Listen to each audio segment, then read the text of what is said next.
We are back. Oh my gosh, fun at one. It's me, Allison Lee, your host at craftcast.com. We are back for the Happy New Year version of Fun at One. Woohoo! We are so happy. Yay! Yeah, baby, we are happy. It is so exciting to be back and chatting with everyone, and we have a great presentation for you today. I promise you, you will be inspired to get in your studio and start doing some fun things. But let me just go over a bit of things to start. And I'll tell you it all. Here, you just write this down. Happy 2021 is your coupon code to get 30% off at CraftCast classes. You're going to want it because you're going to see stuff. I know you're just going to want to take classes and look at a bunch of stuff. So keep that in mind.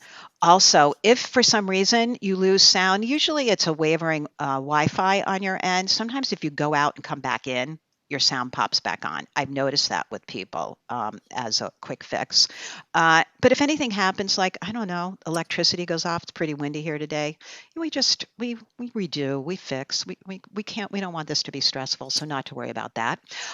You will get an email probably tomorrow that'll give you the link to also get the recording to this so that you know that that is fine. It is free.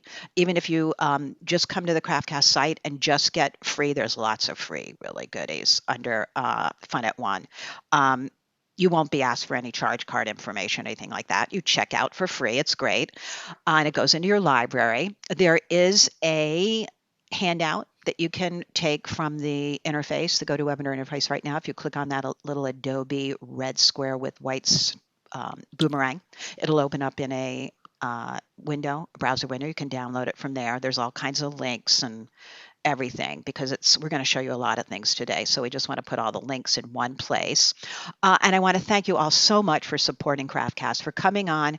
I think it's just so great that we can all share, and it's so important to just share our creativity and to share all the things that we all find because it's hard to keep up with all of this. So, and all the new things that are out there. So I'm always so appreciative of all the teachers that come on who share their finds, their genius, their creativity. It's really special. So I want to thank all my teachers on today as well for doing that. And with that, okay, I just want to show you some things that are coming up on CraftCast.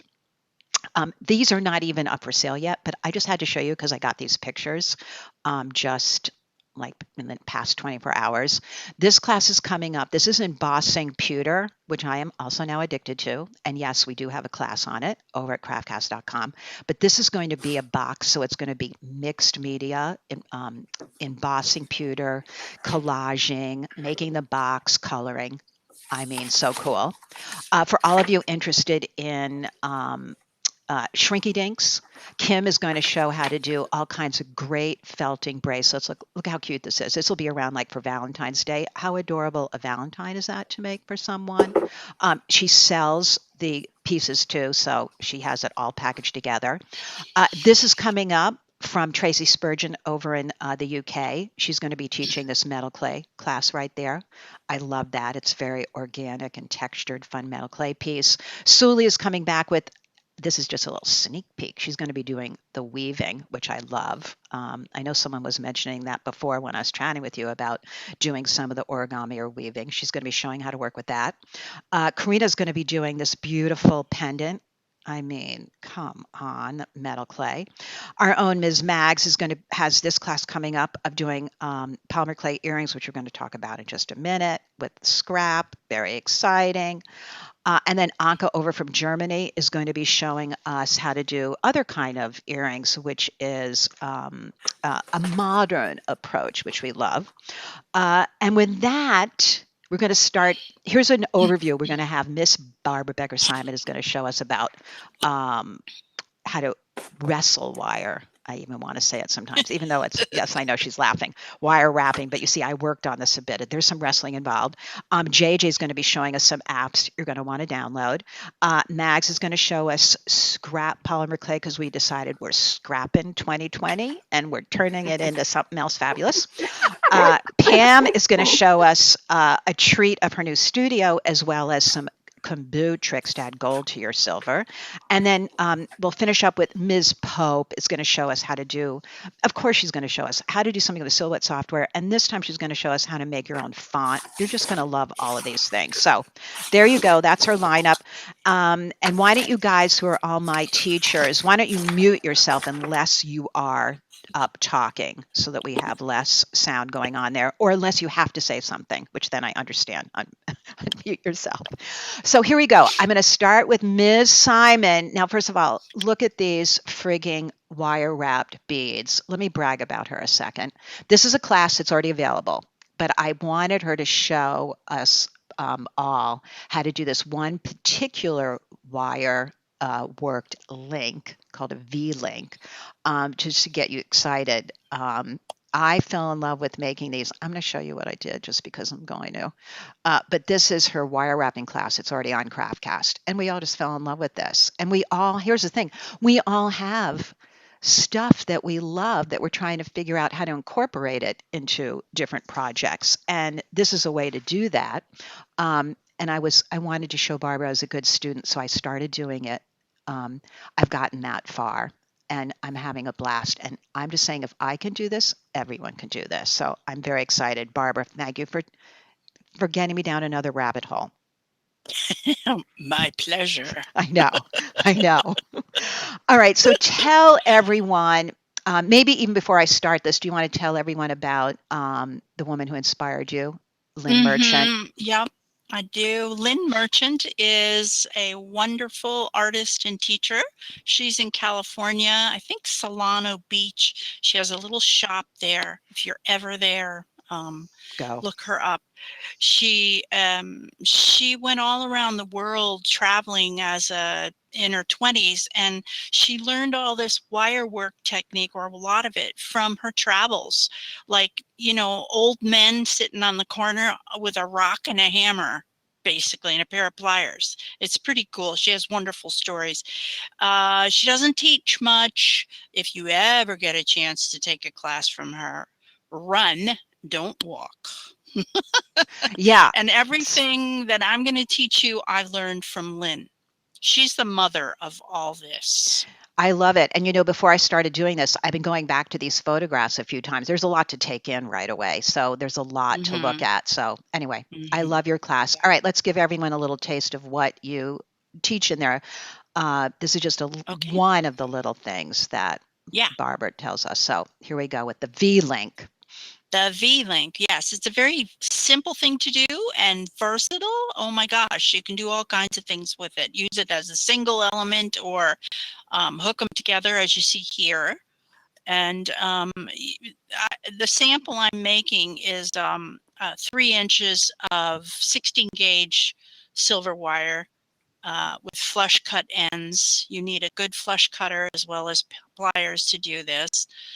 And so you can see how you can use the bead in there and space it with that. You can make them any size. I've got a eeny weeny little bitty one there, and you can make them out of pretty much any metal that you can bend easily. I'm going to use sterling. You can do some variations on how many spirals you make, and yeah, I'm going to just show you some more examples. That one's got a little patina on it. The other ones that you saw before did not. So you can do, once you learn the basics, then you can fly and try out different, things. And I'm using a round wire. Also, you can do a little hammering on the spirals once you make it if you want to. That's a Fretz hammer. It's a little miniature planching hammer, which I'm just loving. I love that guy. It's got a flat side, as you can see there, and a convex side. Very useful hammer. You can use a regular size planching hammer too. It doesn't, but I love the little one because I can get into little smaller places. Here's my very expensive teaching tool. It is called a pipe cleaner. And so what I want to show you with the pipe cleaner is basically how this thing comes together. Basically, pliers are fingers. So I'm going to pretend that my fingers are a pair of round nose pliers. And I'm going to start with a spiral on one end. And then I'm going to start on the other end and continue the process with another spiral. So I've got 2 spirals there, and you have a chance at this point to make them even, wind them up a little bit, unwind them if they're different. Although it's not to say you can't make a big one and a little one. That'd be kind of cool. Then you find the middle and you bend it, and that's the V-link. So Allison, you can just turn the video off. We're done. I love Just that. kidding. Oh, no, we're not. Don't say that. We're just kidding. We're just kidding. I love what you just said about all of a sudden my brain went off. You just said make one side bigger, one side smaller. Oh, gosh. Sure, why not? Yeah. There's no rules in art. Everything is the right answer, people. Okay, so I have, I'm going to do this in copper, 16 gauge copper. And I cut my little pieces of 16 gauge and I flush cut the ends. Those pliers that you see right in front of you there are flush cutters. If you don't know what flush cutters are, you need them. You just flat out need them. What they do is they cut the end of the wire without a nasty sharp end. They cut it flat. And so you don't need anything to finish that end. You don't need a buffing machine or files or anything like that. It makes a beautiful end. Okay, round nose pliers. So I'm going to find a spot because what I'm doing is making the hole. Mm-hmm. In other words, the where I'm going to hold, put the jump ring or whatever it is. So make sure you make it big enough. So I'm going to put this in sort of the middle of these jaws. And I'm going to turn my hand around in what appears to be a very awkward way, but ergonomically, it really is the best way to do it. And in the workshop, the webinar that Allison has online, I explain why all that is. Then I'm going to take a pair of pliers that have a flat jaw. It could be chain nose, it could be flat nose like this is. And I'm going to make that spiral by holding them very tightly in the jaws of the plier and taking my opposite thumb and bending it up to the ceiling. So these spirals are only made a few millimeters at a time with your bend. So I'm going to try and put this in the same spot and to make the other spiral, which I showed you before on the pipe cleaner. So I'm going to grab it way down in the jaws of the plier really tight. And then I'm going to use my thumb and kind of crank that wire up and voila, there's a little spiral. And I'm just kind of evening them out, tweaking them, make them look somewhat pleasing to myself. Mm-hmm. And then I'm going to look for the center. I'm just kind of going to eyeball it. You certainly could get a ruler out. And I'm going to point those pliers towards me so I can see what I'm doing. Nose to nose, I call it. The nose of the plier to the nose of me. And just kind of crank that up and make a V shape. You could make it tighter if you wanted to, or you could make it really wide. It's all up to you. So I'm going to make the next one. Kind of crank my wrist around. Like I said, it appears very awkward, but it is the way that you need to learn how to do it if you want to make a lot of these, and save your muscles and your tendons and stuff. So the other side, again, these ends are flush cut, so they're going to be beautiful on the inside of the spiral. They're going to look really neat and clean and tidy, with no nasty edges. And you don't want nasty edges on jewelry that you're wearing because, someone will look at you and go, oh, you're bleeding. Mm-hmm. I want the spirals to face in the same direction. So you just saw me crank it kind of together. Looking for the center, put my round nose pliers in there and just bend that down. This one looks a little bigger than the other one, but I'm not really concerned with perfection here. If you do want to make something that's linked together using the same, a multiple of the same link, Mm-hmm. do it all in one day, in one sitting, because you kind of get on a roll, and they'll be more compatible. If you do a couple one day and a couple the other day, even though you might use the same technique and same length of wire, etc., they're going to look a little different. So now what I'm doing is I'm kind of figuring out how big of a jump ring I need to put those together. So that's the V-Link. It's so okay.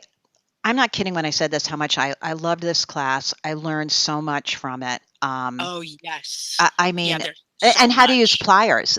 I'm telling you, Yep. how you used it. I liked it, everything you said. I loved all of these shapes. And I laughed because in that class, the class is already available, everyone. It's in the handout there on the wire wrapping. How do you say this one again? Is it Kuchi? Kuchi. It's the Kuchi tribe in Afghanistan Oh my that God, I love that Lynn was one. in Afghanistan, and that's how she learned to make it. And in the class, you said after you do your first one, you're going to go, yay, oh, you're going to be so excited. That's exactly what happened to Hmm. me. So I know. I know. So Yeah. anyway, everyone, this is really, really fun if you want to just play around with wire. It's you learn it all. Any of the links make sort of standalone for a whole piece are great. I mean, it's Yeah. just that's what's sort of amazing. And you can use, I know we all have, I had wire. I found a whole tub that I had of artistic wire. But Barbara walks you through it all, and it's great fun. So thank you so much. I will do when I'm done with mine, I'll do a complete photo, but right now I'm having Oh, so much good. fun. Yeah. I love all Yeah. this, the squirrely and the expanded. It was great. So Yeah. thank you for coming on and You're welcome. sharing us, telling us all about the V-Link. It's a great one. You guys, if you have any questions, just, I know Jill said it was an amazing class. I agree. Happy Um, New Year, everybody. exactly. Beth, great resource for the flesh cutters. I think you give that in the class too. Where did you I do. I suggest? do. You can get them from various companies. Yeah. Yeah, there's a lot out there. Don't be shocked by the price. Yes, but You will, as yeah, Barbara you'll said, have buy a them good pair. forever. Yeah, yeah. It's one of those things you don't want to skimp on. So yeah, No, yeah, you'll look no. around for it. All right, thank you, darling. We love that. Yep. And everyone, when you make your wired beads and all of your fun stuff, send us pictures because we love sharing them with Uh-huh. everyone. We want to see. All right, next we have Ms. JJ Singh. Now look at what this is another class that JJ did not too long ago. JJ, what's the name of your class? It's called making your Oh, it's own. the family seal pendant. Right, the family seal pendant. But look how crazy this is. But she's going to show you an app. When she showed me this app, I'm like, oh my gosh, and it's free. You're going to want this. So she did this in metal clay. But if you don't think you can draw, that's what she's going to show us. That this little part of this class, where you can make your own seals, your own family crest like this, and other things. But look how great that is. Now the class, I mean, she makes not only it's so sweet. This is that class, so you'll recognize it. She shows you how to do everything. The whole construction. There's a template in there to help you put it together. It's a brilliant class. And you also learn how to do the engraving on the front that she also puts then as a bonus on glass. How cute. And then just look at this picture briefly for 1 second because this says, I love my mom, and it's a whole little children's piece of artwork that then she put on this glass, but you're going to see how to make the children's artwork in Cindy's presentation. So it all ties together. All right, so tell us about, I think we're going to look at this one first, draw, correct? Yeah, Adobe Draw, I started playing with, I don't know, like within the last year. And I was always sort of intimidated by Photoshop and these computer apps because I don't have a graphics design background per se. And so I got in there and they were just overwhelming. There was so much. And then they came out with the apps where they really sort of took the best features of the computer software and then simplified them and put them in an app that you could use on your phone. And, whenever I was teaching class, I would always have students that would say, I just can't draw. Right. I just can't draw, and it seemed like it was such a barrier for them to sort of enjoy that process of whatever we were doing. So inside this app, I found really easy ways for people to discover that there are ways that they can draw with the assistance of some of these apps and get really incredible results. Yeah, no, you blew me away with this. And it's free, right? This app is free. It's free. Yeah, I know. Mhm. Okay. All right. So here's a little video. Jade is this is also included in her class, but just to give you a little taste of how great this app is. Yeah, and I think I was on my iPad when I did this. So basically, the app is free. You can install it, and you just start a new project. Here are some of my existing projects that I have. They have nice little templates too of sizes. So small square, large rectangle, depending on your format. Mm-hmm. And ultimately, I was going to be importing this into the Silhouette. So I didn't need a super high resolution. Sometimes when you import into Silhouette and your image is like 10 times the size of your actual workspace. Yep. So to avoid that, I just created my own format and I called it Silhouette Import Small because I wanted to import a very small object to go on that little pendant. Got it. So I created this little format, 3x3, 72 dpi, dots per inch was more than enough. So I set that up. And then a really cool feature when you're looking at your settings in the preferences for this app, there are two options for either smoothing your lines while drawing or after drawing. I would encourage you to play around with both settings. Try it both ways because your results will vary depending on how you have that setting selected. So I have it set to smooth after drawing. So Okay. I'm going to go in and select my drawing tool, and there's all kinds of, there's a pointed one, there's a round one, you can play around with it. And I'm going to import a photograph that I took on my iPhone. I just went through the yard. It was spring and I had some beautiful, they're not all from my yard, but some of these are from my yard. I found some pictures of some lotuses that I really liked because I wanted to put a lotus, I wanted to work it into my family seal. But lotuses aren't the easiest thing to draw. No. So I imported this photograph and I'm sort of using it as my background. And then I started a new layer so that I'm actually drawing right on top of that image. And I'm just sort of going around and roughly tracing the petals that I liked the most. And you can see how with the tool that I chose, there's a natural taper to both points. And I don't know if you can see, but right after I draw a line, the software sort of snaps it and it smooths it, Mm-hmm. Mm-hmm. which sort of gives like a consistent look and feel to all of your strokes. Mm-hmm. Good point. And then, of course, there's an eraser. You can simply go in, and I think I accidentally erased that petal. You can go in and you can make individual changes to individual petals. And, with a lot of this, it's sort of digital tracing, if you will. It's not intended to be exact. You can take your artistic liberty here to sort of find balance within your trace. And also because you're going to be shrinking this down to such a small scale, you don't really want exact detail. You want the idea of a lotus, Mm-hmm, right? mm-hmm. So you want like a simplified lotus. And this could be a tree, a leaf, a flower. It could be, whatever sort of is meaningful to you. You can pull the original image down so that what you're left with is your trace. Such a great and then you can tool. go in and make, your final edits. Mm-hmm.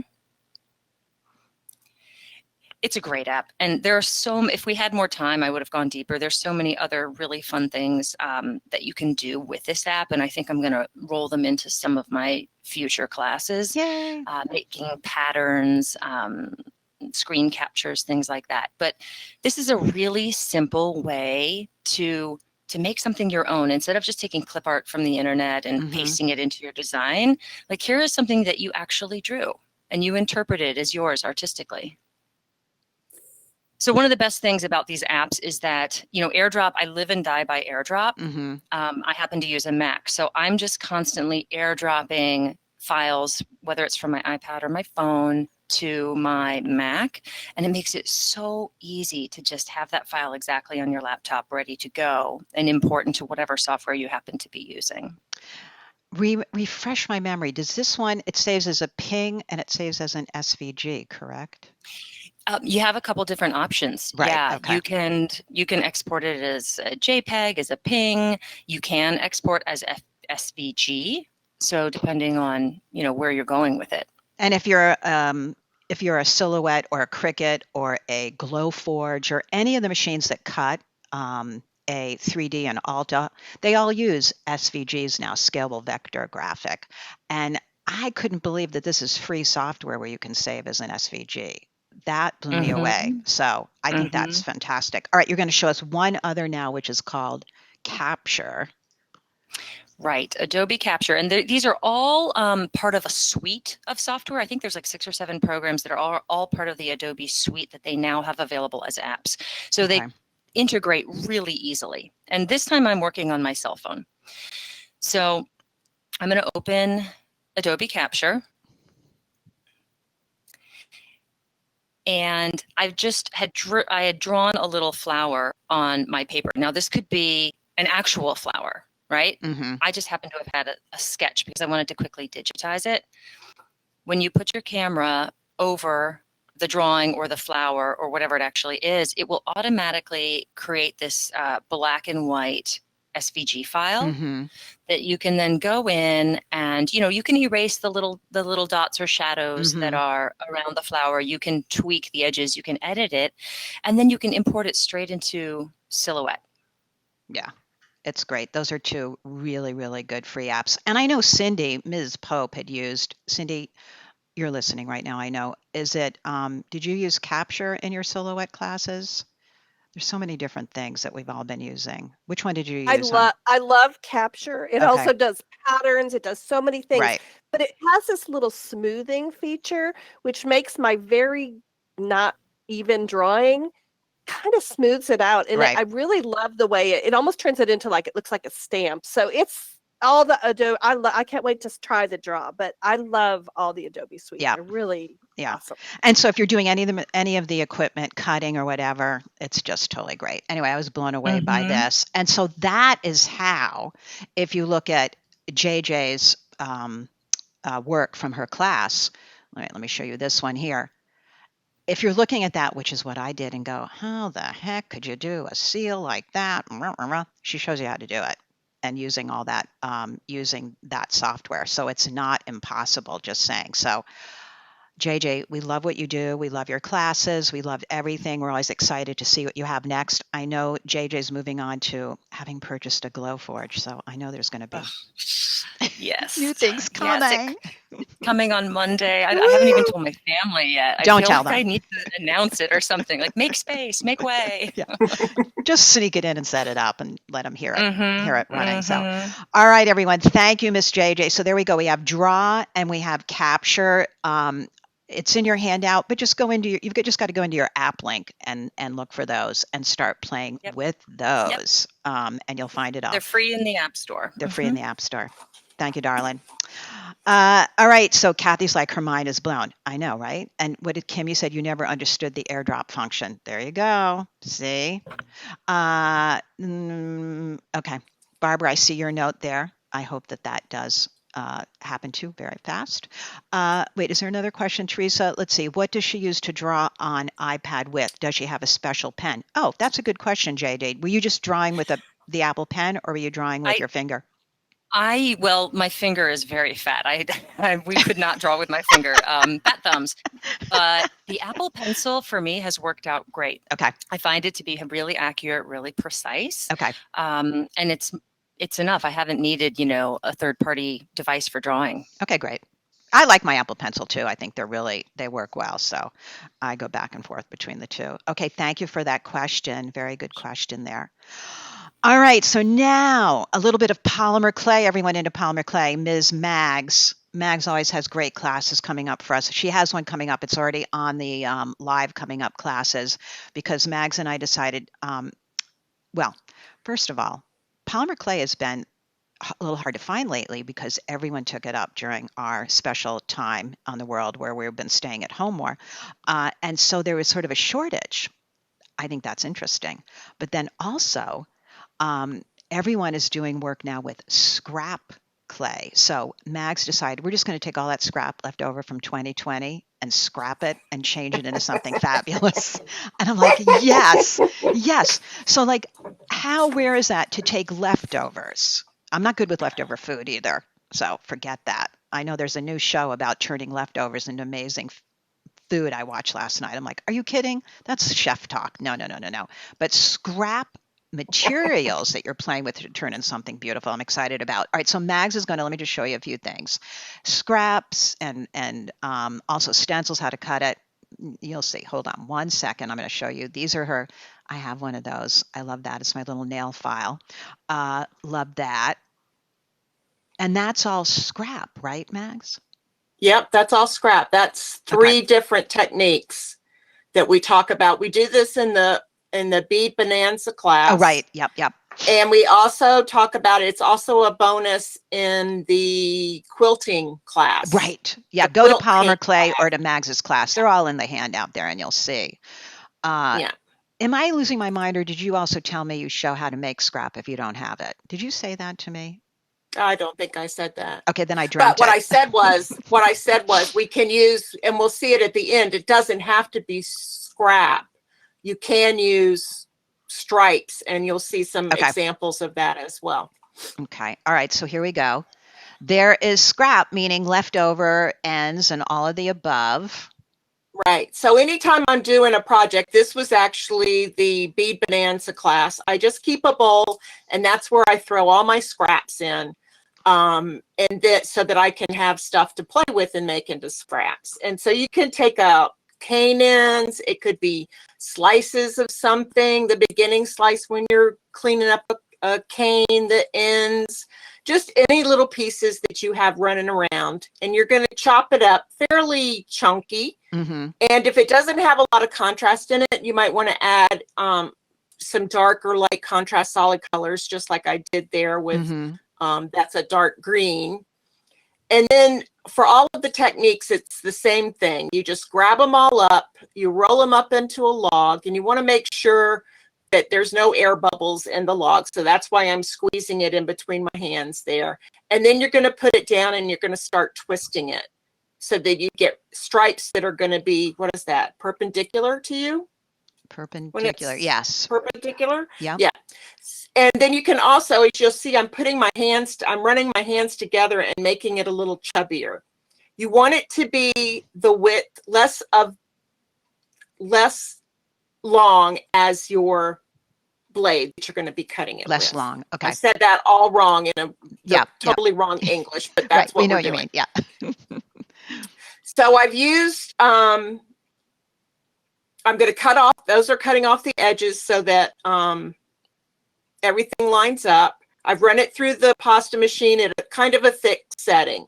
So the first one we're going to do is the feathering. So you put the grid down, and you take a blunt tool, not a pen tool. A pen tool scratches it too much. You just kind of want to pull it at an angle so that you're pulling that top layer of clay down. And then you're going to take that, you're going to turn it around. You're going to line up your draw lines in between the two that you already did, the lines you already did the other way. And now you're going to drag it that way. So now you've got the drag marks are going in two opposite directions, which will give you the feathering. Pretty. So that first one is the feathering. The connection is complete. Did I lose you? No, you're there. Did I lose you? No, we hear you. I lost you. We Can you hear me? Yep, we can hear you. Okay. Okay, so the first one, can you pause for a second and go back a little bit? Because I froze for a while. So if you can go back a little bit. Right here. Okay, so there we're seeing it going you can two also, ways. right. Okay. So on the left is the feather. On the right is using the smaller grid and just pulling it in one direction, which is kind of a combing, like a combing book plate look.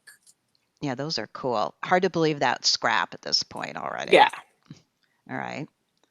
Okay. And then now we're going to do a different one, and I can't remember which order I'm doing these in. So we'll wait and see. It'll be a surprise. So when I did these templates, I used to cut these by hand, and I put them on a lined template so I could get the lines straight, but I still had a lot of issues.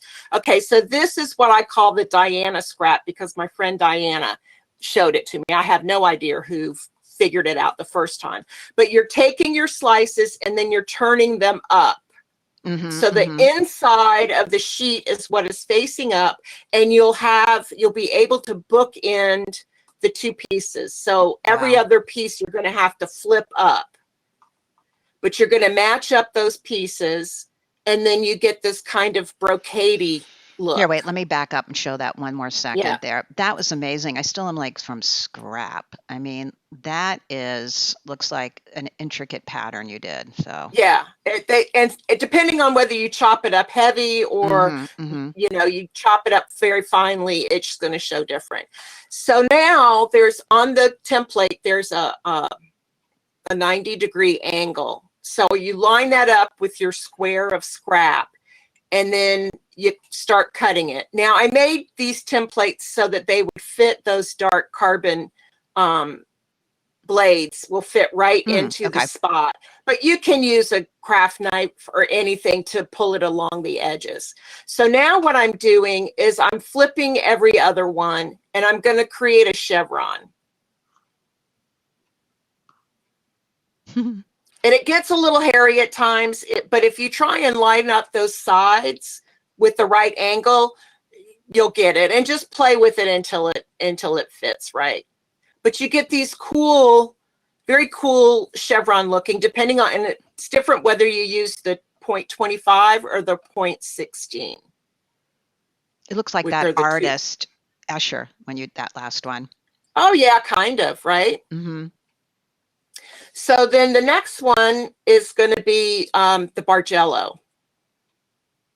So I use the smaller one because most of the stuff I do is jewelry, and it keeps that design nice and small. You want to find a registration point. So I'm using that sage green in the middle there. And I'm going to go up a couple and then down a couple to get the Bargello. Now, you can go all the way with the one angle. You can go up, forward. It's whatever looks good to you. There's no specific way that you have to do it. But I tend to go up 3, down 2, and just keep repeating that.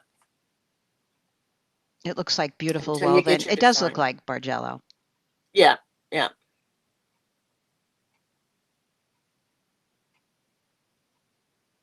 Beautiful. It's lots of fun because you're going to get all different kinds of looks. Hard to believe it's scrap. I know, scrap, right? Hard to believe it's scrap. All right, so listen, Miss Mags, there's a link in your handout. She sells these. Yep. You can make your own. You could cut it yourself. Yeah, but we love it when someone. Make your own. But we love it when someone else has a tool that we want. Well, I have a Glowforge now, so I can do all these fun things. See, there you go. It's a sickness, but it's a good sickness. And then look at all these different effects. Were you going to say something more about the templates there? Yeah, I was going to say, so on the next one, no, you can go down to the next picture and just hold it there for a second. So I took a class this fall. It was a series of several classes with Jana Honavera from the Czech Republic. And her class part of one of the classes was precision geometry. And basically she had us make these gorgeous stripes. And then we did variations of some of these to create the project, which could have been a pin or a pendant or whatever. But so then I went back in and I took some of those stripes and I used all the same techniques that we talked about here, but I used them on stripes and not scrap. And you get a whole different look. So if you go to the next couple of pictures. I'm looking at some questions here, which are great. Everyone's asking where to get the template. So it's in that Etsy handout. Side. Yeah, it's in the handout. This is a good question too, though. There are no stupid questions, Frances. Believe me. She says, although I used a pasta machine, stupid question. No. To be able to roll out the scraps, did that mean she didn't bake them? Yes. Yes. Right. Yes. Okay, good. And what you want to do too is we kind of passed over it a little bit, but you want to once you've gotten your log nice and stripy, then you want to thin it down to fit into the thickest setting of your pasta machine, because you don't want to stress your pasta machine too much. So I tend to use my coffee tamper to get it started and then pinch the ends down and then run it through the pasta machine. And we saw her use a little, and you're going to laugh at me. I just ordered one of those and getting ready to do my polymer clay, Miss Mags, that tamper. Definitely. It was great. And now I see you can get it on Amazon, inexpensive, and it's a flat tamper to get those things down. So I think that's great. And it's nice for burnishing too, burnishing this stuff together. There you go. I hear people are already ordering stuff. Okay, so this was just another colorway of scraps that I had, just to kind of show you that it looks a little bit different. And then the next shot, this is using the wider stripe and doing all of those different techniques. So the chevron on the top right, and then the Bargello on the left in the middle, and then Bargello just using different amounts of repeats. One up, one down, one up, one down. And then you've got the feather and the combing. And then on the next one, they're really nice. And then this is using a thinner stripe, using the Bargello and the feather. Someone said, I agree with you. What great, this would make great, who said it? Kathy said, these would make awesome buttons for wearable art garments. Absolutely. Absolutely. I do a lot of buttons with these. I have several galleries here in Vermont that sell the heck out of my buttons, and almost all of them are scrap. Yeah, they're fabulous. And Julie, see, it wasn't a meat tenderizer. No, it's a coffee tamper downer. Coffee tamper. I don't know exactly the real name. I think it's just that's coffee downer tamper. And, like if you're pushing your coffee into an espresso machine or something. So that's what it is, not a meat tenderizer. I know they're so pretty. All right, that is, woo, baby, take that scrap. We love that. Yeah, and you'll probably see some of these veneers show up in the next class, in the earring class. I'll probably use some of these veneers in that. And then Mags did her polymer beads class. Mix polymer beads with the wire beads, and it's a piece. It's a piece of heaven. And this is what we need: is creative fun like that just keeps you smiling and happy. So there you go. Thank you, Ms. Mags. You're welcome. I always love what you do. Happy New Year to everybody. Yes. Thank you. I always enjoy being with you. Me too, honey. All right. So now Ms. Pam East is on the line. This is a little a fun little left-hand turn here. A sneak peek, yes. You're gonna laugh. Okay, so you take it over, Pam. You tell us. Pam moved, and she took some time off, and she's built a whole studio. I moved. So just briefly, my husband retired, and my entire family lives in Washington, and that's why we moved, because we wanted to be closer to family. So that's the short answer, was that we just wanted to be closer to the family, and the timing was right. However, we did downsize, and I used to have an 800 square foot studio in my basement of my house in Georgia, which we did not have when we moved here. So one of the things we looked for was a property where we could build a studio, and this is the studio that she built. It's so we just cute. Finished it like a week ago. I mean, look at her. Been under construction. I have been without a studio I've been without access to my art supplies for over 6 months, which is not good, but it's almost really stressful. It's been hard. I know. We are getting really close now. We finally finished the interior on this, and I think the next shot shows with the flooring, and the flooring's in, and that's a built-in workbench for my kilns and for some of my other power equipment. Here, I'm going to show you a little movie. Here's going to be a little tour. This was, and all this white stuff on the ground that you see, these white panels. For those of you who know what this is the pieces of my dream box, the Create Room dream box, which is, I went from about 800 square feet down to 400 square feet. So I've got like less than half the space I did before. And one of the things I had to think about was how I was going to efficiently use that space. And I got rid of a lot of stuff.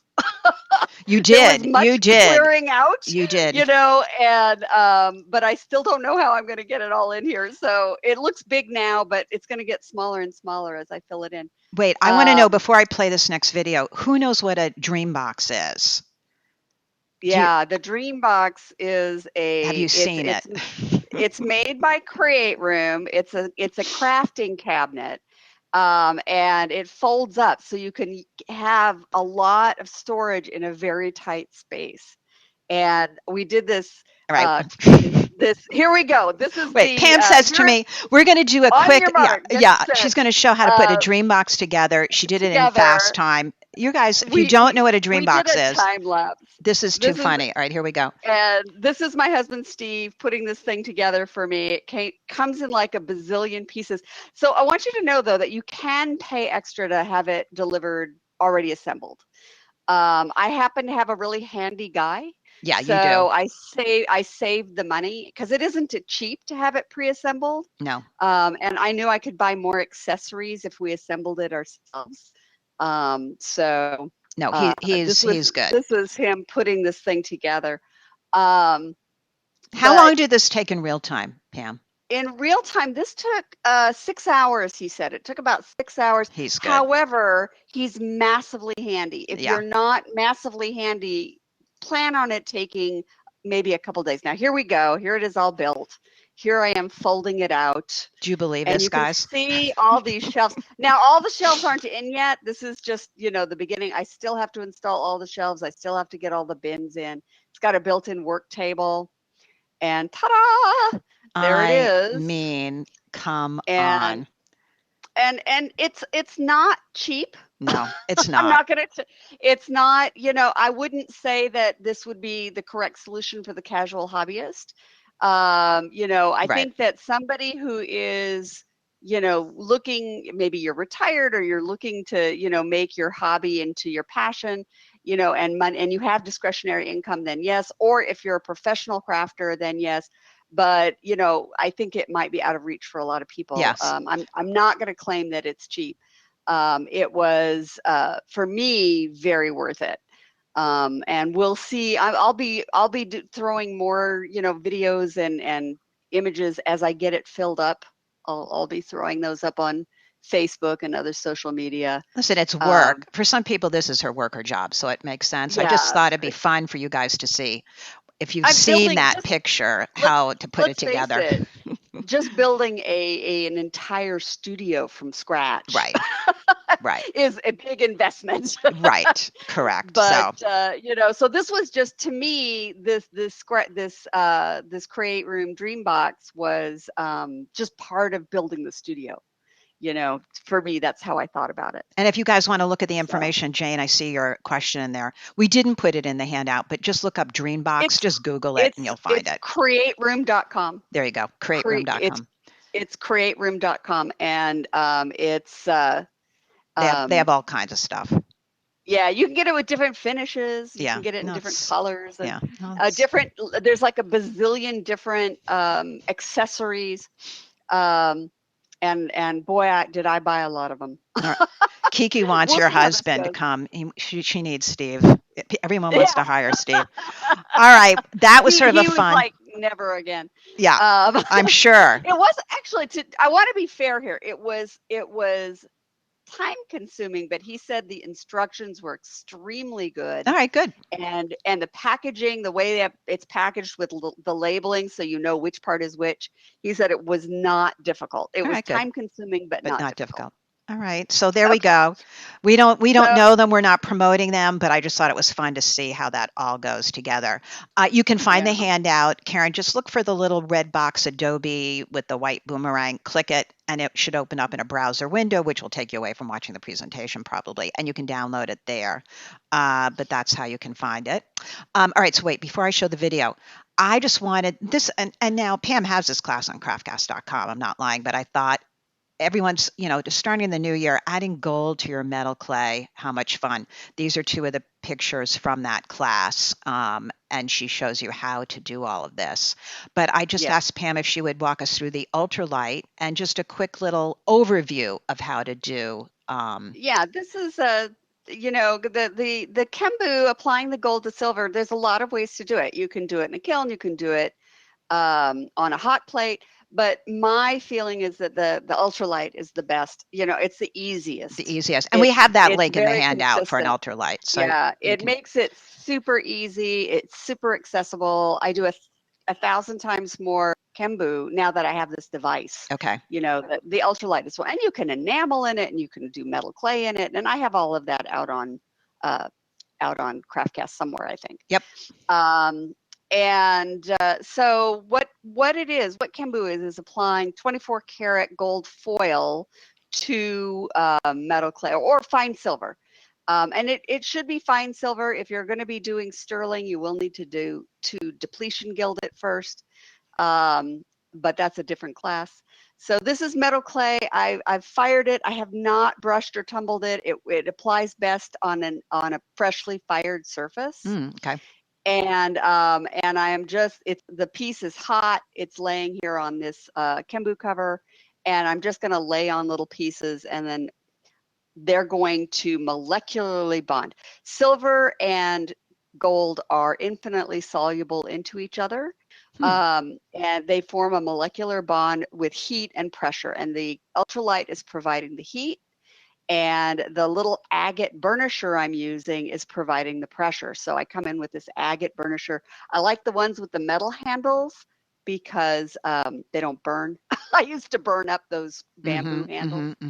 And on this particular piece, I was filling in an odd shape, and I just used little scrap pieces to do that.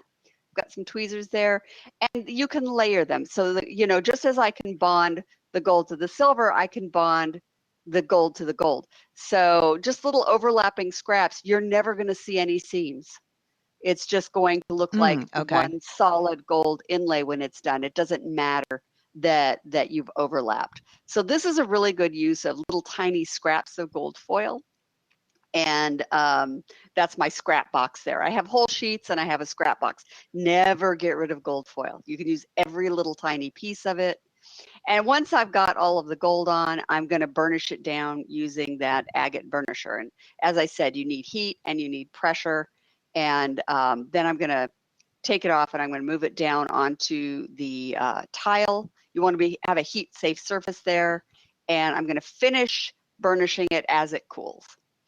And and then after I do that, then it's just going to be, you know, brushing and tumbling, and you can treat it like you would anything else. It won't. If you have gotten it on correctly, it's not going to come off. It's a very permanent application of gold. It's thicker than plating. It's more durable than plating. And these gold results are just gorgeous.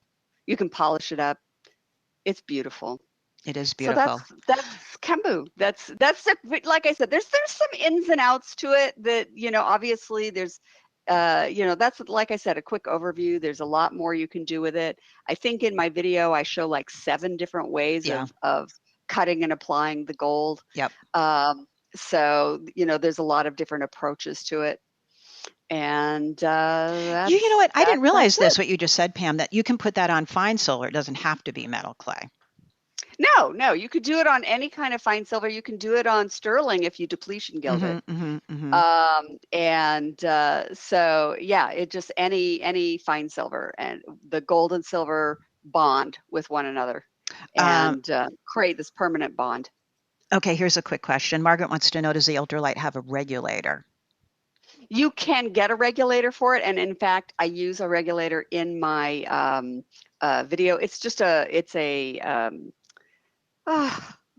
I'm blanking on the term. It's a little dial thing that like you a thermostat, plug it into. or it's like a thermostat. Yeah. But it's just a dial with, you know, high, medium, and low. It's got numbers on it, but so yeah, you can turn it down, and I do turn it down when I'm doing Kembu, because I can plug an ultralight directly into the wall and do Kembu, but it's going to get very hot, which means the bonding is going to happen very quickly. And sometimes having a little more time to work is beneficial. So I turn it down because it actually gives me a little more working time. Because the gold, remember, the gold is going to continue bonding and absorbing into the silver as long as there's heat. So eventually, if you go on long enough or hot enough, the gold is going to disappear completely into the silver. Oh, interesting. That makes sense. Okay. Yeah. Yeah. You can completely subsume it. Interesting. Well, then you're doing a total chemistry project that might not be what you were looking for. It becomes it's interesting. Well, I did that once. I accidentally, I used a enameling foil, which is a thinner foil than Kembu foil, and it absorbed and disappeared. And then when I did patina, when I did liver of sulfur, the liver of sulfur stained the unkembued part, but did not stain the kembued part. So it became like the most expensive mask you've ever seen, you know? All right, here's a little question. I don't think it would work. Kim wants to know a cut warmer. That doesn't get hot enough, right? No, it doesn't get No, hot enough. I didn't think You so. need to be around 900 degrees. Darren said she's been there, done that. People are agreeing with you there. We've all done things and realized it was the wrong thing. There is a link in the handout for an ultralight, so you can all find it. That helps you all. We always like to make that easy because everyone afterwards will be like, what was the name of that? I can't remember what the name of that was. And then so, Tanya, you're talking about sterling. Sterling, you have to do a depletion guild. You'd have to look that up as a separate thing to depletion guild your sterling in order for the gold I don't know. Do you have depletion gilding anywhere on CraftCast? We don't. Oh, Tanya said 950. It's 95% fine silver. I bet you still have to deplete that as well. No, you don't. Oh, there you go, right. Tanya. No, okay. No. And I thought of that. Yeah, I did Kembu on the low copper, the Art Clay 950 or the PMC One Fire, which is 960. I didn't try the Art Clay, to be honest. I did try the PMC One Fire, and I did Kembu on it, and it worked great. No problem, no depletion gilding. There you go. So yes, you can do Kembu directly on the 950. One of the advantages is that it doesn't tarnish the way the full sterling does. You know, it doesn't get those black marks from heat, and it's those black. It's that oxidation that prevents the gold from adhering. And if you're not getting that oxidation, then it's going to adhere properly. So I did do it on the PMC One Fire sterling, which is 960, and it worked. So there you go. Linda wants to know any depletion gilding needed for the PMC One Fire?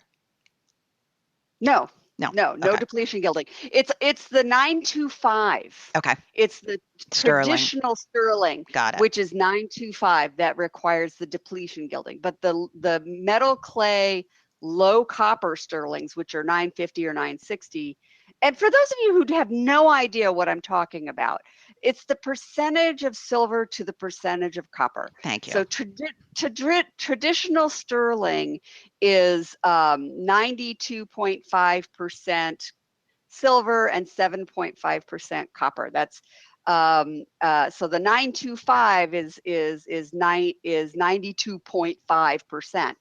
And what they did with the low copper sterling, metal clay sterlings, is they made the original was 960, that means it's 96% instead of 92.5% silver. It's 96% silver, 4% copper. So that's a low copper. Instead of 7.5% copper, it's 4% copper. And because it's such a low percentage, it doesn't oxidize the same way that the regular sterling does. It does add strength the way sterlings do, but not as much as traditional sterling, but enough to give you a little extra added strength with the benefit of not having the oxidation issue. And then that regulator, where did you get it? We don't have that link in the handout. Oh, I got it from Ultralight. I got it from the same people. Okay, same people. They just have a little temperature controller. It's a little dial temperature controller. You can also use I would date myself by saying Radio Shack, wouldn't I? No, it's understandable. I mean, you can get a soldering iron controller that it's here Ona told us the name. She said Ona said it's a rheostat. Rheostat. Thank you, Anna. That was the word I was looking for and could not retrieve from the database. Yes, I know. It's a rheostat. It's just a rheostat. It turns the power up and down. And the, Ultralight sells them. There you go. It's in their accessories. You can get the Kembu covers. You can get the rheostat, and there's a All Craft USA is where I got the metal handled agate burnishers. They have a special website for Kembu. It's I don't have the link off the top of my head. Send it to me. If you have questions, send it to us at support@craftcast.com, and we'll make sure we'll hook it up with the answers there. But you can get these metal handled agate burnishers are absolutely fabulous for Kembu. And I love them. Well, thank you. Any other questions, just send us at support@craftcast.com. We'll get them answered for you. We just want to get to our last presentation because it's really fun. Ms. Pam, thank you for sharing all that with us. It's always fun. We look forward to you coming back and teaching regularly. We know it'll be soon. Your studio's almost done. So exciting. All right, Ms. Pope is going to finish us off on this New Year's Fun at One. This is so cool. This is, who is into Silhouette software? Cindy, you can unmute yourself. Where was the place to get the metal agate burnisher? You want to throw that in the link there, Ms. It's All Craft. All Craft, there you go. Thank you, honey. Ms. Cindy, she's always doing something fun with the Silhouette, with everything. So she has lots of classes over at CraftCast. Just click her name and you'll see everything. And we're so happy she came on today to show us how to make your own friggin' font. Now, if you're not into Silhouette, just watch anyway because you probably will get inspired is all I'm saying. So Cindy's going to walk us through how to make your own customized font with your own letters, et cetera, and we'll walk us through the Silhouette software to finish us off here. And then you'll see also, this is how, I just have to back up and show this here a second. This is how JJ made this from her class where she teaches some glass etching and everything. She took the font and the printout and the SVG that Cindy made of her granddaughter's writing and then etched it into glass. JJ. Yes. That was so nice. So sweet. But how fun is that? All right. So Cindy, take it away here. Well, you can also do wingdings, or they call them dingbats, which are little teeny tiny pictures that you have done. And I've gotten, over the years, I've used the Silhouette in so many different ways, but I'm really having fun drawing with it. And I don't use any presentation programs anymore because it's so much easier to move things around and do fonts. Well, I went to an All Things Silhouette class with my friend Cindy Eckhoff, and she gave us a little introduction to the traditional way of this new tool, which is called the Font Creator in the Sil software. Well, of course, that gave me so many ideas of not doing it traditionally, but using digital images I've made. So this is 3 images that I've made. And so I just, every time I think about it, I think of new ways to use it. But this is using the business version of the software. And if you use the Silhouette software, the business version is so nice, particularly because you can save things as JPEGs. I love, and it costs a little bit of money, but we all talk about it. We don't have stock in Silhouette, but we know it's a really good program for the money. And there's usually a sale going on or something, but it's worth getting the version above free is all we're saying. It's in that new little handout thing, I think, that you're putting together. Allison's putting a really nice little slick brochure about tools together. Right. Oh, yes, it is. No, it's not. Okay, quick little thing.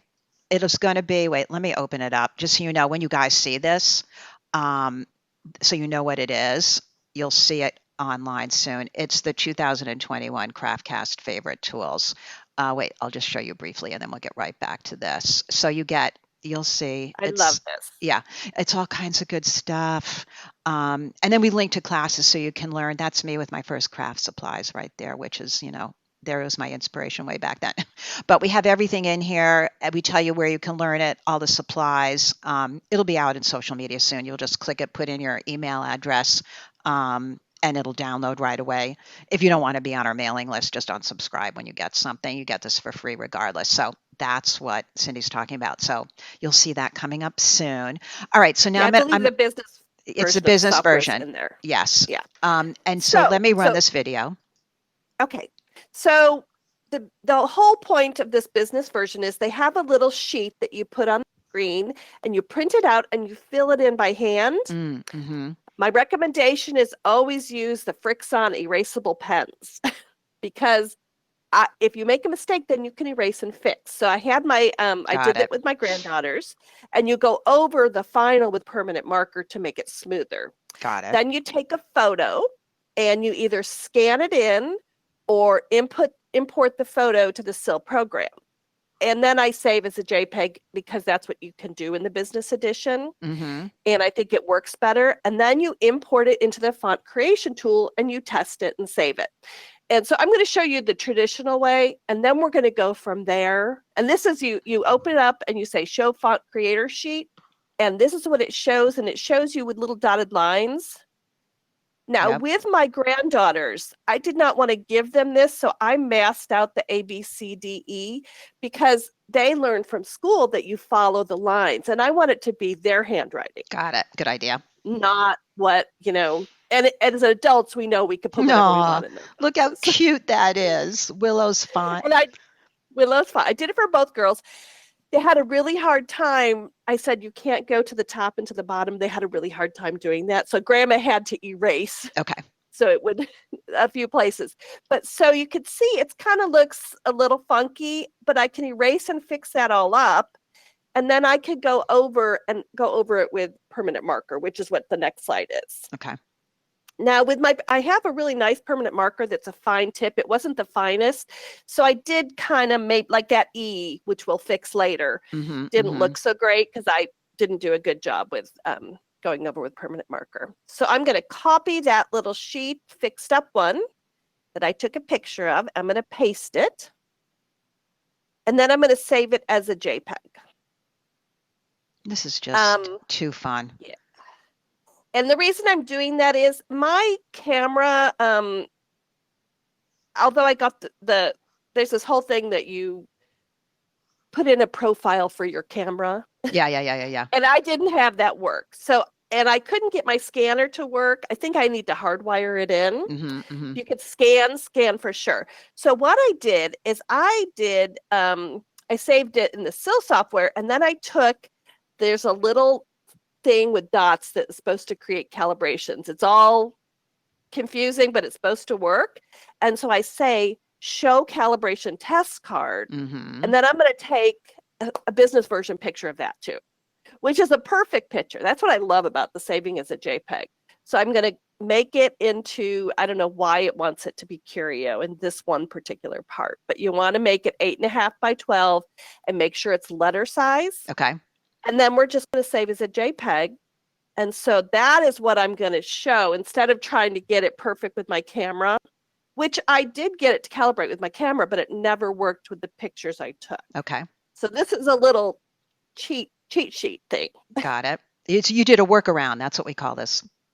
You'll see from my files, I tried a lot of different things, which I always love to troubleshoot things before I give it to you guys. And so now I'm going to save it and I'm going to pull that in. Okay. And I've got to be on photo, not scan. Like I said, I think scan would probably work pretty good. But I think it's old school. You have to hardwire it. Got it. So I'm saying pick scan calibration, which is what it named that. And then I'm going to go and I'm going to pull in the photo that I did. Now I have to find the right photo because there are a lot of different photos. I did this a lot of different ways. I'm going to show you my preferred method in a minute, but this is the traditional way. So what I did is I edited the photo so it was more black and white. And I did the digital one is the one we don't want. So here's the one edited with the photo. And it's going to say, oh, this is not properly calibrated. And I'm going to say continue anyways. Okay. Twice. Because the calibration on the PicScan map, which is another thing that I don't use a lot, works pretty well. I didn't get it to work that well here, but I think there's some good reasons to use my other workaround. Okay. I'm going to show you in a minute. There's lots of good reasons. So here's how it comes, and you could see some of the lines on the left. Some of the tops are cut off, but it did come in. And so what I could do is I could say that as a font, but I'm going to show you what I think takes you maybe 5 minutes more, but I think is going to work a lot better. Okay. So we're going to delete that one because it doesn't look as good. I'd have to do lots of editing. That one looks good. It would be a problem. That's Rowan's. That's the older granddaughter. Oh, okay. Her handwriting, their handwriting looks really different. And she tried to do one with hearts all over on everything and swirls, and we had to redo it because it's a little too fancy. All right. So here we go. So here's what I think is the best way to do this. So I'm going to take the fixed up version, and I'm going to copy it to a new sheet, and I'm going to trace it. And those of you that little thing on the right, the fourth down is a butterfly. That's how you trace any picture. Yeah. And so what happens is when you trace something, I'm going to duplicate this real quick. Because I always make a duplicate. Y'all know that who take my class, never delete something so you have to do it. Look at how many points there are. We know when we're cutting things with or tracing things or etching things, you don't want a lot of points. So you can simplify it. You don't want to drag something into the font creator that's really point heavy. That was easy. And so what you're digitally enhancing it. I just got rid of the outside lines. And what I did is I took these one at a time and I just placed them in the sheet. Okay. And it didn't take me long at all. And you'll see at the very last one, I'm going to give you an overview of one I'm actually creating digitally, but it's less point heavy. And now, once I've got them all in there, I can save as a JPEG, and it's a perfect JPEG. It's not a something that I took a picture with my camera and then brought it in. And again, I'm not a photographer. I don't have a fancy camera, but getting it straight and getting that level is really hard. So I'm just going to use that calibrator, and I'm going to load that photo. And you'll see how nice it turns out. Now I have to find the right photo. It's the digital sheet. Digital version. Okay. I did a lot of playing around because I really don't want you guys to have to make all the mistakes that I make. This is when I use the video after and do it along with you. Yes. Because it's such a I want cute to show idea. you the way they'll tell you. You'll see how to do it, and I just think this is. Look at how nice it comes in. Yep, cute. Comes in so much better. No lines, no fixing. Yep. But I did remember that E that I had that I didn't like. Yep. I can actually edit these individually, and I did edit some of them. Okay. So I can save that. And one thing, that scan sheet won't save as a file, but if you save to your library, it will save it with the scan sheet in there. Okay. And I always like to have a copy of everything I do. So I have a little place called My Fonts where I save these scan sheets that I filled in digitally. So I can get them back. Because I know she'll want to add a bunch more pictures for the other characters. So here's the E. I didn't like the way that E looked. Well, here's a really cool thing about this.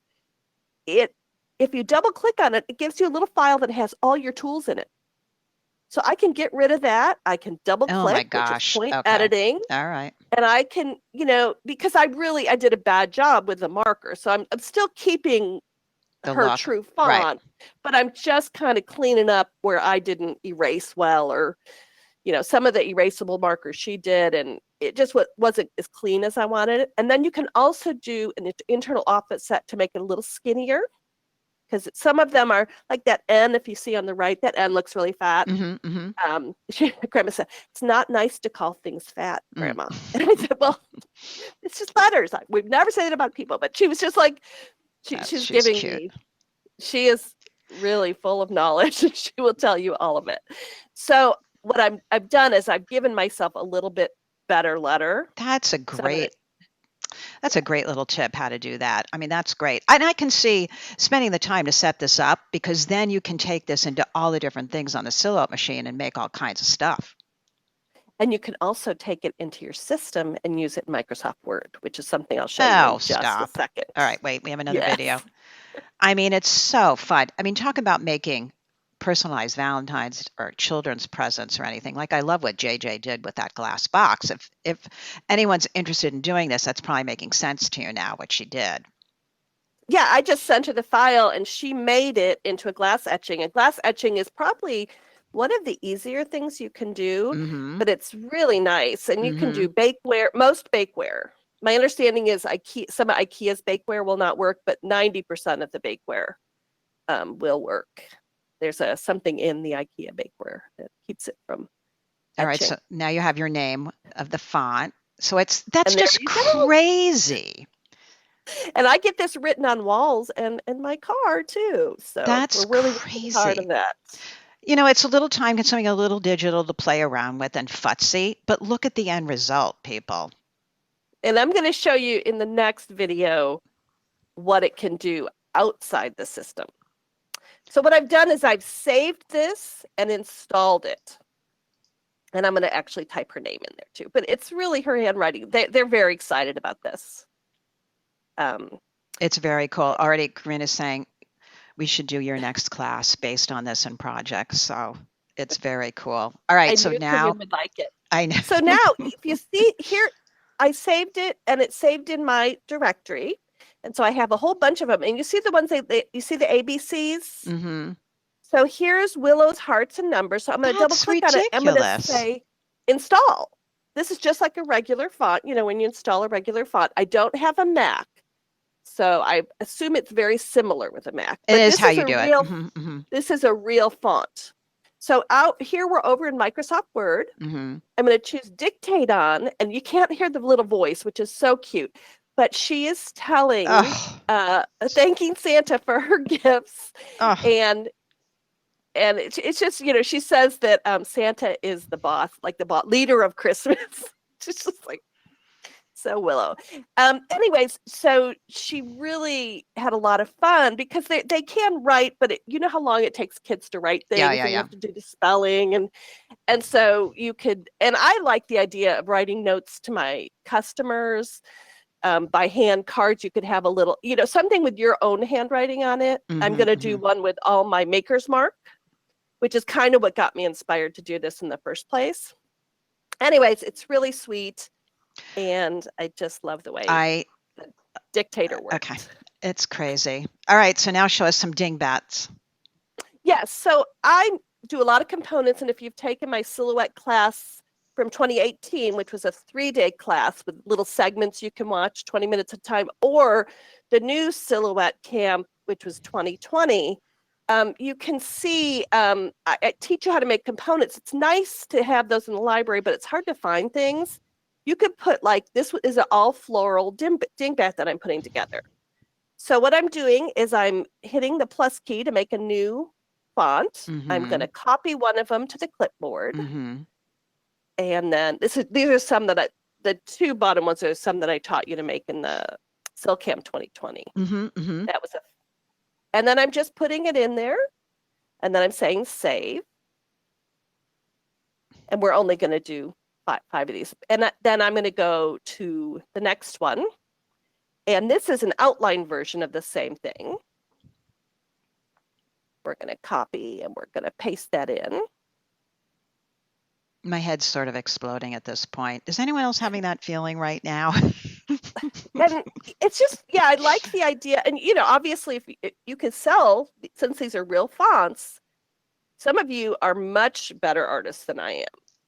So you could take your hand-drawn image and use JJ's the capture program to smooth it out and create your own little font and give it to friends or sell it or use it on your cards. There's just many ideas. Or, okay, JJ, I know you're listening. You could do that in Glowforge SVGs. Totally. And have handwriting and make things. That would be so cool. And imagine, you know, Cindy's leather journal class. Yeah. If you were to take your own font and then put it on the cover of a journal like that, how cool would that be? Yeah, what a beautiful gift for a grandma or something. You could also, I do coasters, leather coasters. And what a sweet thing to have your grandchildren's little notes on a coaster for you. It's worth playing around with this to play, but I just see so much more even with cutting things out and putting them on wood and all kinds of things. But okay, so you've going through here and you're making a few of these different ones now, and you're saving them as your letters. Yeah, and then I'm just going to show you how it works. Okay, good. And then I'm going to do a real quick one showing you how I'm creating my own font, but I'm doing it digitally because I had to show you everything in my brain. I know, we know you. We know you. Yeah, we know you. Yeah. But it's really, it's a little bit overwhelming, I must admit, but it's good to know that it's there. And when you think about it and you want to get creative that way, you got to spend the time, watch the video, do it along with the video, because software is always a little bit of, noodling around and getting it wrong and then correcting. I watch the videos over and over and over again. Yeah. So here I've got A, B, C, D, F. Okay. And then I'm just going to, I chose test run. And so I'm going to go down and find that CP flowers. Cute. And then there are the things, and some of you have taken the Silhouette Camp 2018 know that there's a little font tutorial. Fonts can be curved in any shape. So you could put flowers together whole length and put them over a curve or over a hillside. There's many options. Well, JJ showed us in her metal clay one. She put type on a curve and all of that for this. So yes. The text version, which is one reason I use this kind of as like I used to use Publisher, because I can do things in this I can't do in a lot of softwares. So there I put a little color in there because for my t-shirt class I had to do a gradient. Cute. All right, we're finishing up here. You're going to show us. Okay, so here is just, you can also create a font digitally. And this is what I've been working on for a while. I'm thinking of a monogram font. Also, this is kind of the style for my Maker's Mark that I put together.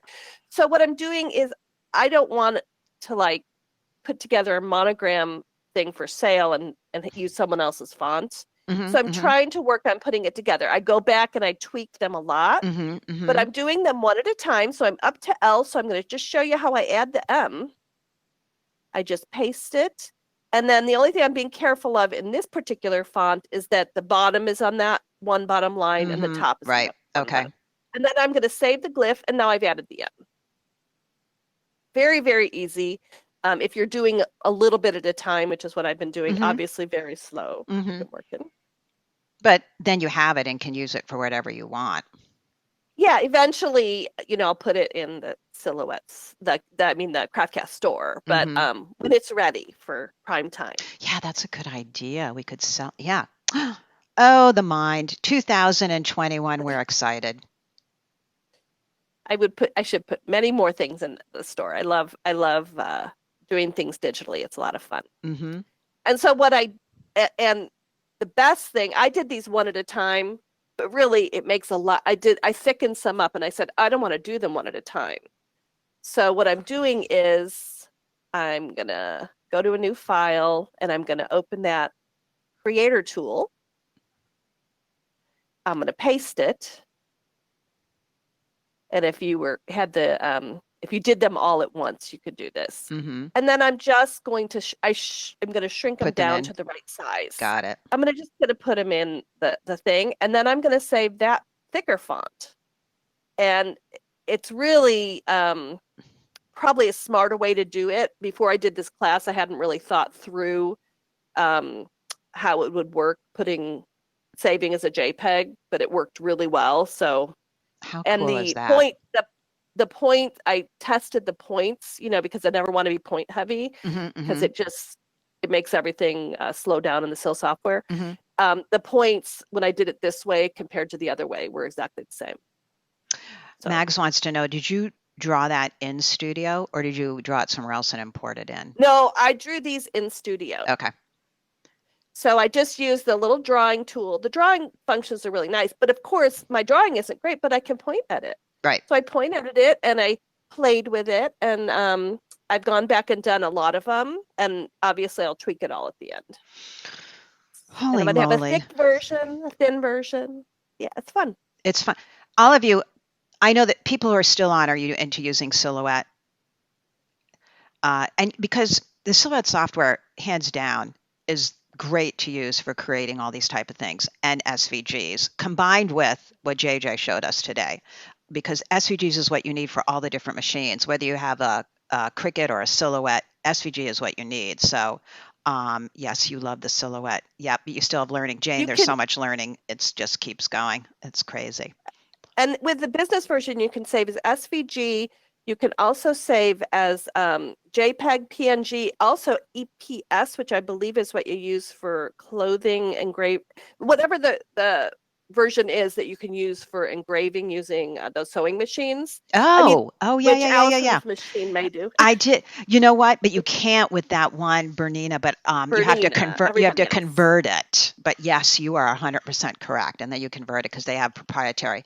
Yeah, it's like you can use these things in all your different tools and machines and all of the above, which is what's so cool. So, yeah, Silhouette Software and Cindy Pope equals priceless. I agree, Monica. Okay, yeah, this will be a fun class. This will be great with a project. We know you're going to show us all this. So look at these fun things. So that's what then JJ took and then did glass engraving with that. I mean, how adorable. There's tons of different ways you can use it, obviously. How adorable. Oh, handwritten Christmas tags. I mean, you really can think of a lot of different things that, a kid isn't going to be able to write that many Christmas tags, but you could have them say it. So anyway, stories. Willow likes to make up stories, so we're going to do a storybook. A storybook is really so cute. Oh my gosh, what a great way for kids to learn a bunch of stuff. Yeah, so now you can see in there, here, wait, let me blow it up a little bit bigger. You see right there, there's where the I love my mom and making a personalized little box with that as well. So, okay, how many people's mind are like blown right now? I just want to know that I'm not alone. Please tell me I'm not alone. Everything. I want everything. I want to do shrinky dinks. I love those. I know. Is there I want to know if there's everyone's mind is blown. Is there a support group for us? Yes, it's called CRAFTCAST. Yes. Salee's group going to be accepting new people. Always, I'm sure she will, as people do more classes. I'm sure that Cindy will be on that. I've been off Facebook for a little bit, so I'm going to be back on in the new year. And if you can always give Sally a note if you want to be support at craftcast.com. Just send us a note and we'll make sure Cindy gets it and it gets handled for you. Ona, that was etching on the glass, not engraving. It's an etch cream, right, JJ? I'm not saying that wrong. Yeah, that's correct. It's an etching cream. Mm-hmm. I know Jane's mind is blown. People are just putting in dingbats and exclamation marks. I agree. I know it's all too much. Amazing. Julie said, you've forgotten how much you love Fun at One. You're so cute, right? It's just so good. All right, your mind. Breath of fresh air, Allison. Oh, thank you, everyone. It's such a pleasure to be back. We'll be doing more Fun at Once, no worries, because it's the way we share and get turned on, right? Don't you feel all like sort of, buzzy and inspired and high? I mean, please, a big round of applause to all of the teachers who came on today to share this way. How lovely is that? From Cindy and JJ and Pam and Mags and Barbara Becker-Simon. I mean, I adore them all. They know that. From teaching. There's lots of new classes coming up. Don't forget to, hi Donna Panora, don't forget to use, if you have any questions about what class to take, just send us an email at support@craftcast.com. There's your coupon code. You get 30% off. Happy 2021. There's new classes coming up. What can I tell you? Just send us pictures. We just love talking to all of you and seeing what you're making. I think it's the way to stay healthy and happy. So they are the bomb. Thank you so much. Thank you, everyone. And have a great afternoon. Happy New Year. I send big hugs to everyone and especially all my instructors who give just from the bottom of their heart this way. So thank you, thank you, thank you. And goodbye, everyone. We'll see you a lot more in the new year.